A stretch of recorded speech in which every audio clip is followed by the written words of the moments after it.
നമസ്കാരം. ഇക്കഴിഞ്ഞ ദിവസം മീഡിയ വണ്ണിൽ ഒരു വാർത്ത വന്നിരുന്നു. മീഡിയ വണ്ണിൽ മാത്രമല്ല, മീഡിയ വണ്ണിൽ വന്ന ആ വാർത്ത ഇന്നലെ വൈകുന്നേരം ഏഷ്യാനെറ്റ് ന്യൂസിൻ്റെ ഒരു പരിപാടിയിലും അവർ ആവർത്തിച്ചിരുന്നു. മീഡിയ വണ്ണിൻ്റെ വാർത്തയാണെന്ന് അവർ പറഞ്ഞില്ല, അവരുടെ വാർത്തയാണെന്നുള്ള രീതിയിലാണ് ഏഷ്യാനെറ്റ് അതവർ അവതരിപ്പിച്ചത്. വാർത്ത മറ്റൊന്നുമല്ല, RSS ബന്ധമുള്ള 20 സംഘടനകൾക്ക് കഴിഞ്ഞ 10 വർഷത്തിനിടെ പൊതുമേഖലാ സ്ഥാപനമായ ONGC നൽകിയത് 668 കോടി രൂപ.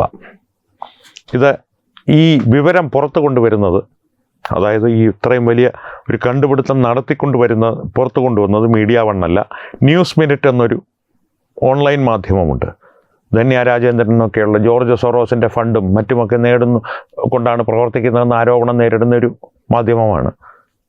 എൻ്റെ ലിങ്കൊന്നും കൊടുക്കുന്നില്ല, പക്ഷേ ഈ വാർത്ത മീഡിയ വൺ ഏറ്റെടുത്ത് പ്രചരിപ്പിച്ചു. അത് സംബന്ധിച്ച് BJPയിലെ PR ശിവശങ്കർ അദ്ദേഹം ഒരു രസകരമായ FB പോസ്റ്റ് ഇട്ടിട്ടുണ്ട്. അപ്പോൾ ഈ വിഷയത്തിൽ കൂടുതൽ നമ്മളൊന്നും പറയേണ്ട കാര്യമോ വിശകലനം ഒന്നും ചെയ്യേണ്ട കാര്യമില്ല. ഞാൻ കൃത്യമായിട്ട് ആ പോസ്റ്റ് പ്രേക്ഷകരോടൊന്ന് നേരിട്ട് വായിച്ച് കേൾപ്പിക്കുക. ഒരല്പം നീളമുള്ള പോസ്റ്റാണ്, ഒരുപാടൊന്നുമില്ല, എന്നാലും ഒന്ന് അറിഞ്ഞിരിക്കേണ്ട കാര്യമാണ്. കാരണം ഇതിൽ കൂടുതൽ അപ്പുറത്തേക്കോ ഇപ്പുറത്തേക്കോ ഒന്നും കൂട്ടിച്ചേർക്കുകയോ കുറയ്ക്കേണ്ടയോ കാര്യമില്ലാത്തൊരു പോസ്റ്റാണ്.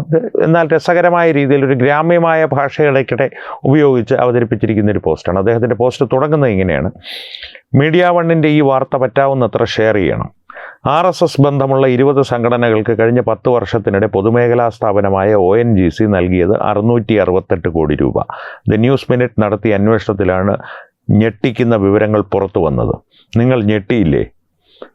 മലയാളത്തിൽ ഈ വാർത്തകൾ കൂടുതലും വന്നത് സംഘപരിവാർ വിരുദ്ധ ചാനലുകളിലാണ്. മീഡിയ വൺ, അഴിമുഖം തുടങ്ങിയവരാണ് ഈ വാർത്തയ്ക്ക് വലിയ പ്രാധാന്യം നൽകിയത്. ഞാൻ പറഞ്ഞതുപോലെ ഏഷ്യാനെറ്റ് ന്യൂസും ഈ കഴിഞ്ഞ ദിവസം അവരുടെ ഒരു പ്രത്യേക പരിപാടിയിൽ ഈ കാര്യം പറഞ്ഞിരുന്നു. ധർമ്മേന്ദ്ര പ്രധാനാണ് ഇത്തരത്തിലുള്ള ഫണ്ട് പിരിവിൻ്റെ പ്രധാന ഇടനിലക്കാരൻ എന്നുള്ള രീതിയിൽ ഒരു വിഷയം അവതരിപ്പിക്കുവാനായിട്ട്, അങ്ങനെ പ്രേക്ഷകരെ ഒന്ന് ധരിപ്പിക്കുവാൻ വേണ്ടി ഈ വിഷയം ഏഷ്യാനെറ്റ് ന്യൂസും കയ്യിലെടുത്തിരുന്നു.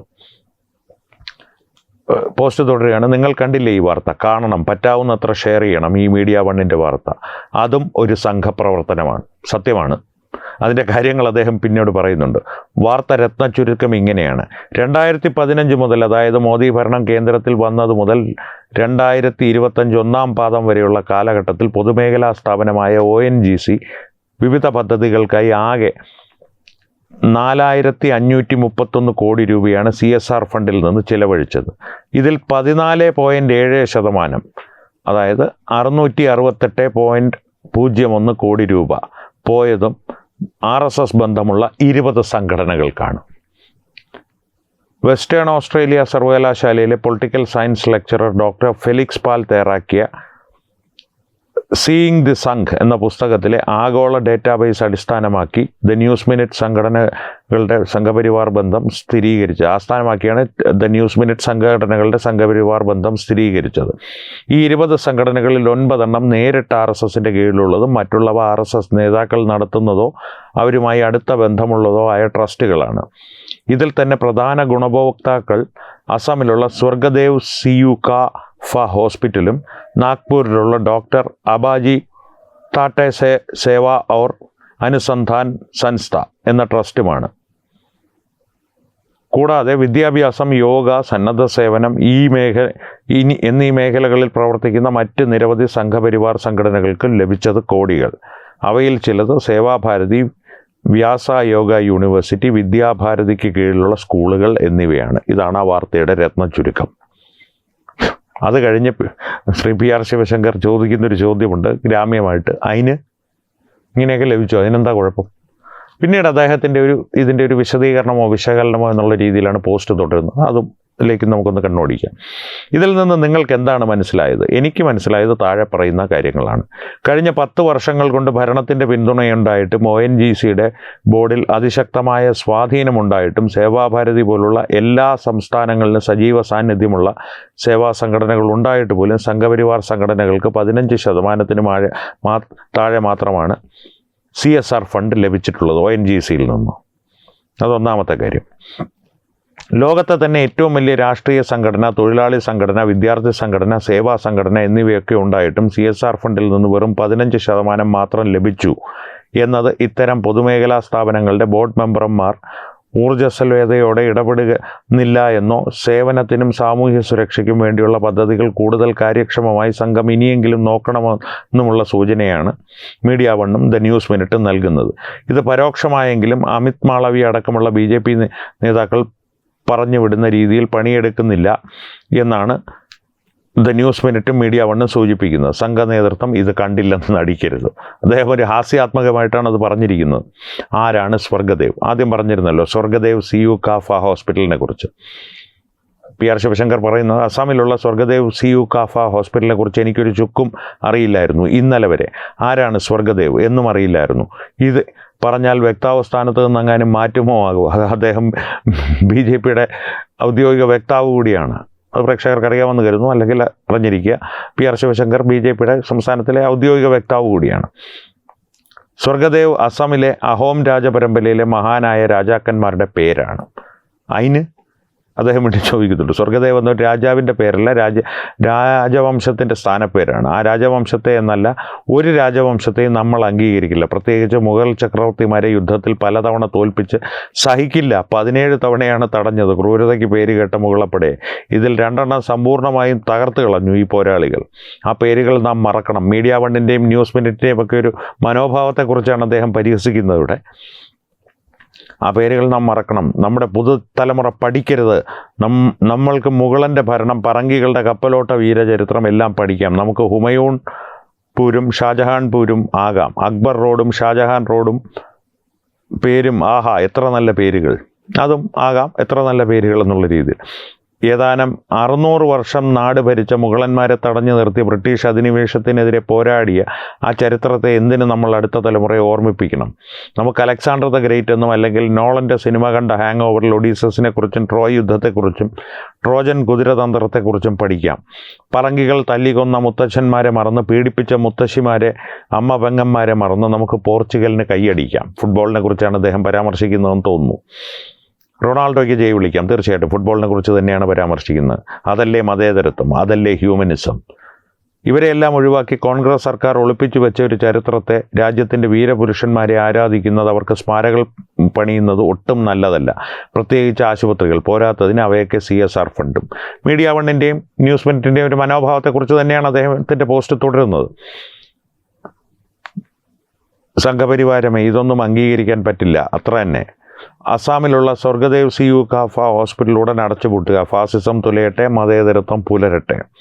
അപ്പോൾ നാഗ്പൂരിലുള്ള doctor Abaji താട്ടെ Sewa or Anusandhan സംസ്ഥ, ആ പേരൊന്നും കൂടി ഞാൻ വായിക്കാം. Doctor Abaji താട്ടെ Sewa or Anusandhan സംസ്ഥ. അതെന്ത് ഭണ്ഡാരമാണ്? സംഘികൾ എന്തിനാണ് മനുഷ്യർക്ക് മനസ്സിലാവാത്ത ഭാഷയിൽ ഓരോന്ന് ഉണ്ടാക്കി വെച്ചിരിക്കുന്നത്? മനുഷ്യനെന്ന് വിളിച്ചാൽ നമ്മൾ മലയാളികൾക്ക് മാത്രം അറിയാവുന്ന, മനസ്സിലാകുന്ന ചരിത്രവും പേരുകളും മാത്രമേ നിങ്ങൾ ഉപയോഗിക്കാവുള്ളൂ. ഓക്കെ, പോട്ടെ. ആരാണ് ഈ ഡോക്ടർ അബാജി ദത്തെ? ഇനി ഓൾഡ് രാജാവ്, സാമ്പത്തിക ഭീമൻ, അവരുടെയൊക്കെ അല്ലേ അല്ലേ ഇന്ത്യയിൽ ഉണ്ടാകാൻ പാടുകയുള്ളൂ?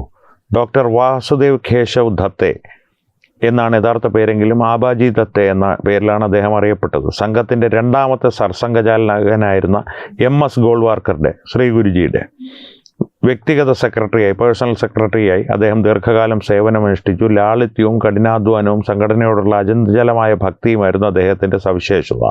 അതിന് നെഹ്റുവിൻ്റെ PS ആയിരുന്ന MO മത്തായിക്ക് ഞങ്ങൾ സ്മാരകം ഉണ്ടാക്കിയിട്ടില്ലല്ലോ. ഇന്ദിരയുടെ, രാജീവിൻ്റെയോ പ്രൈവറ്റ് സെക്രട്ടറിമാർക്കില്ലാത്ത EMSൻ്റെയോ VSൻ്റെയോ പ്രൈവറ്റ് സെക്രട്ടറിമാർക്ക് ഒരിക്കലും നൽകാത്ത സ്മാരകം എന്തിനാണ് സംഘികളെ നിങ്ങൾക്ക് ഈ വ്യക്തിഗത സെക്രട്ടറിക്കായി ഉണ്ടാക്കി വെച്ചത്? മുൻ CM പിണറായിയുടെ PS CM രവീന്ദ്രൻ എന്നെങ്കിലും മരിച്ചാൽ പോലും CPM അടുത്ത തലമുറ ഉണ്ടെങ്കിൽ അപ്പോൾ പോലും ആലോചിക്കാത്ത ഇങ്ങനൊരു കീഴ്വഴക്കം എന്തിനാ മക്കളെ നിങ്ങൾ തുടങ്ങി വെച്ചത്? സ്മാരകങ്ങൾ നമ്മൾ പണിയേണ്ടത് നമ്മുടെ നേതാക്കൾക്ക് മാത്രം. വ്യക്തിഗത സെക്രട്ടറിമാർ അടിയാളന്മാർ മാത്രം. അവർക്ക് ആവശ്യത്തിന് കൈക്കൂലി, ആജന്മാന്തര പെൻഷൻ, ഭാര്യമാർക്ക് സൊസൈറ്റിയിൽ ജോലി, ഇതൊക്കെ മതിയെന്നായിരുന്നു വിശ്വാസം. തകർത്തില്ലേ എല്ലാം സംഘികളെ? ഇതൊക്കെ നിങ്ങളെ അറിയിച്ചതാരാ? ഇനി അദ്ദേഹത്തിൻ്റെ വായനക്കാരോടാണ് ചോദിക്കുന്നത്. ഇനി ഇതൊക്കെ നിങ്ങളെ അറിയിച്ചതാരാ? മീഡിയ വണ്ണിൻ്റെ വാർത്ത. അതൊരു അനിഷ്ട പിന്തുണയാണോ എന്നോ അതോ ഉർവശി ശാപം ഉപകാരം എന്ന മട്ടിലായതാണോ? അങ്ങനെയാണെങ്കിലും ഇത് പങ്കുവയ്ക്കാൻ മറക്കരുത്. നല്ല വാർത്തകൾ സംഘപരിവാർ വിരുദ്ധ ചാനലുകളിലും വരും, മറക്കരുത്. അങ്ങനെയാണ് അദ്ദേഹം അവസാനിപ്പിക്കുന്നത്. അങ്ങനെയാണെങ്കിൽ ഇത് പങ്കുവയ്ക്കാൻ മറക്കരുത്. നല്ല വാർത്തകൾ സംഘപരിവാർ വിരുദ്ധ ചാനലുകളിലും വരും, മറക്കരുത്. അപ്പോൾ ഇത് ഞാൻ പറഞ്ഞല്ലോ, തുടക്കത്തിൽ തന്നെ ഞാൻ പറഞ്ഞിരുന്നു, ആ പോസ്റ്റിൽ എല്ലാം ഉണ്ട്. കൃത്യമായിട്ടൊരു 14.5% മാത്രമാണ് ONGCയുടെ CSR സംഘപരിവാറുമായി ബന്ധപ്പെട്ടിട്ടുള്ള ട്രസ്റ്റുകളിലേക്കും സ്ഥാപനങ്ങളിലേക്കും ആശുപത്രികളിലേക്കും എത്തുന്നത്. അതവയിൽ തന്നെ പലതും ജനനന്മയ്ക്ക് വേണ്ടിയിട്ട് പ്രവർത്തിക്കുന്ന ആശുപത്രികളും ചരിത്ര പുരുഷന്മാരുടെ പേരിലുള്ള ആശുപത്രികളുമാണ്. അതൊക്കെയാണ് മീഡിയ വണ്ണിന് സഹിക്കാത്തതെന്നുള്ളത് ശിവശങ്കർജി വളരെ വ്യക്തമായി തന്നെ പറഞ്ഞിട്ടുണ്ട്. അപ്പോൾ PR ശിവശങ്കറിൻ്റെ ഈ പോസ്റ്റിനെ കുറിച്ച് പ്രേക്ഷകരുടെ ഒരു അഭിപ്രായം, പോസ്റ്റിൻ്റെ ഒരു സ്ക്രീൻഷോട്ട് 2 ഭാഗങ്ങളായി ഞാൻ ഈ വീഡിയോയ്ക്കൊപ്പം ചേർക്കാം. പ്രേക്ഷകരുടെ അഭിപ്രായങ്ങൾ ഈ പോസ്റ്റിനെ കുറിച്ചും ഈ വിഷയത്തെ സംബന്ധിച്ചും ഈ CSR ഫണ്ടിങ്ങിനെ കുറിച്ചും നമ്മുടെ ചരിത്ര പുരുഷന്മാരെ നാം തന്നെ ഓർത്തെടുത്ത് ചരിത്രം തിരിച്ചു പിടിക്കുകയും അതിലൂടെ സാമൂഹ്യ നന്മയ്ക്ക് വേണ്ടിയിട്ടുള്ള പ്രവർത്തനങ്ങൾ മുന്നോട്ട് കൊണ്ടുപോവുകയും ചെയ്യുന്ന സംഘപരിവാർ രീതിയെക്കുറിച്ച്, ഈ സ്മാരകങ്ങളെക്കുറിച്ച്, ഇവയെക്കുറിച്ചുള്ള എല്ലാത്തിനെയും കുറിച്ചുള്ള നിങ്ങളുടെ അഭിപ്രായങ്ങൾ യോജിപ്പാകാം വിയോജിപ്പാകാം തീർച്ചയായും കമൻറ്റുകളിലൂടെ ഞങ്ങളുമായി പങ്കുവയ്ക്കുക. ഒപ്പം വീഡിയോ ലൈക്ക് ചെയ്യുക, പരമാവധി ആളുകളുമായി ഷെയർ ചെയ്യുക. ഏറ്റവും പ്രധാനപ്പെട്ട കാര്യം, നിങ്ങളിതുവരെ തത്വമയി ന്യൂസിൻ്റെ YouTube ചാനൽ സബ്സ്ക്രൈബ് ചെയ്തിട്ടില്ലെങ്കിൽ തീർച്ചയായും സബ്സ്ക്രൈബ് ചെയ്യുക. അപ്പോൾ ഈ വിഷയത്തിലും മറ്റു വിഷയങ്ങളിലും സംവാദങ്ങൾ തുടരട്ടെ. വീണ്ടും കാണാം. നന്ദി, നമസ്കാരം.